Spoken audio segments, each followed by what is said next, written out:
Hi everyone, this is Z. Today I'm going to talk about how to visualize our MBTI using circular visualization. I believe that everyone is familiar with this term since it's popular around the world. Most of us have done assessment on 16 personalities to check our own MBTI. So what is MBTI? It is short of Myers-Briggs Type Indicator, which is one of the world's most popular personality tools. It's divided into 16 personalities within 4 categories: extroversion, introversion, sensing and intuition, thinking and feeling, and judging and perceiving. Now, let us look at this graph. This is the first graph I saw when I knew the concept of MBTI. After taking EDAV, I began to think, how was this graph generated? Can we generate it using R? After I did some research, I found out that this graph was drawn by using the Circlize package in R. These are some examples of the useful functions in this package. Before discussing how to use the package, I want to raise the question first. So we all know that people have MBTI. So the universities also have MBTI. There's a website called Personality Database, which contains MBTI information that are voted by groups of people.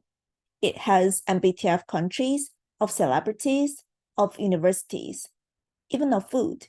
However, since the votes are not random and the data on the website might be biased and miss lots of information, in order to explore the dataset deeper, I decided to generate an Excel file by hand and convert it to CSV file for future analysis in R, in which I only selected universities with votes larger or equal to 7 to ensure relative sufficiency of data for that specific university. So this is the CSV file generated. By using what we learned in class, we can use ggplot2 and tidyverse to draw the bar plot, which shows the frequency of each MBTI from these 79 universities. From the bar plot, we can see that 12 of the universities are INTP, which is the highest, while only one of them are INFP, and only one of them is ISFJ. So are we able to generate circular version of such graph using the Circlize package mentioned before? The answer is yes, and I'm going to cover the process of generating such circular visualization.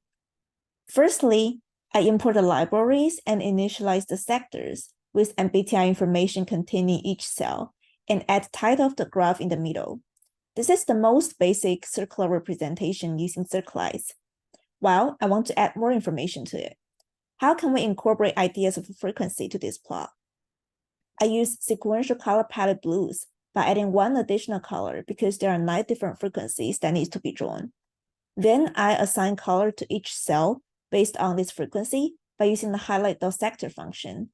This process is a bit repetitive because I assign color for each cell in separate lines of code, and I believe that there should be a more efficient way of doing it. From the graph, we can see INTP has the darkest blue, and ISFJ and INFP have the lightest blue, almost in white, making the plot visually stronger. So one track is not enough to show the university information.